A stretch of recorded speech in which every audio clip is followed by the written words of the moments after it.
Bagong gimmick sa Facebook, mga sikat na cartoon character na ginagawang profile pic. Pero para saan nga ba ang mga ito? Alamin sa report ng saksing si Connie Sison.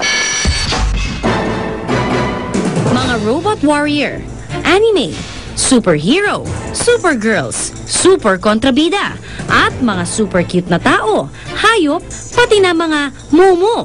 Kung nagbukas kayo ng Facebook ngayong araw, mga larawang gaya niyan ang tatambad sa inyo. Ang profile pic ko nga, heto't naging kuha ng pinakasikat na kuneho. Pero hindi po yan simpleng pagbabalik tanaw sa mga karakter na nagpakulay at nagpasaya ng ating kabataan. Bahagi ito ng kampanya sa internet laban sa karahasan at pang-aabuso sa mga bata. Sa nakaraang 10 taon kasi, batay sa datos ng PNP, malaki na ang itinaas ng bilang ng mga insidente ng karahasan laban sa mga bata. Nitong nakaraang taon nga lang, umabot na sa halos 10,000 ang mga naitatalang insidente ng panggagahasa, prostitusyon, pagmamaltrato, pag-aabandona at iba pang krimen laban sa mga bata. Paano pa kaya yung mga hindi na ire-report sa mga otoridad, lalo't ang mga biktima ay pawang mga musmus lang? Kaya naman para sa children's rights advocate na si Hope Tura, magandang panimula raw ang mga ganitong kampanya sa mga social networking site para isulong ang mahalagang usapin ng pagtutol at pagwakas sa karahasan laban sa mga bata.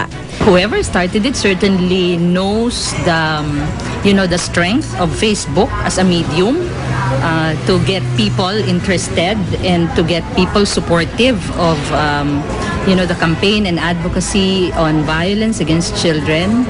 Hindi na bago ang ganito mga kampanya sa Facebook. Noong Enero, nagkaroon ng Breast Cancer Awareness Campaign kung saan ginawang status update ng mga babae ang kulay ng kanilang bra. At nitong Oktubre naman, naging naughty ang kampanya na mag-status update ang ilang babae ng mga lugar kung saan daw nila gustong gawin ang isang misteryosong bagay. Yun pala, dyan nila pinaglalagay ang kanilang handbag na simbolo umano ng kontribusyon ng kababaihan sa ekonomiya. Nakakaaliw mang sumali sa mga ganitong kampanya, mahalagang hindi lang dito nagtatapos ang ating paglahok upang wakasan ang karahasan at pang-aabuso sa mga bata. Ako si Connie Sison, ang inyong saksi. Iba-iba naman ang opinyon ng mga kapuso natin sa online campaign na yan. Si Purple Pie, approved daw tweet niya kahit sa simpleng paraan maipakita natin ang pagkakaisa ng bawat lahi saan mang parte ng mundo. Hindi rin nagdalawang isip si J.E. Escarcha na makijoin. Sabi niya, kung makakatulong naman talaga, bakit hindi gawin? 5 minutes lang to do.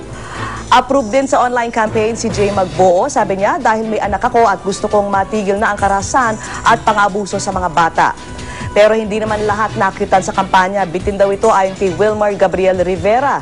Sabi niya, changing my profile pic to any cartoon character is nonsense. This advocacy will be successful if each of us respects the rights of the children and not for an image of cartoon character. Loving and caring children are enough more than anything else.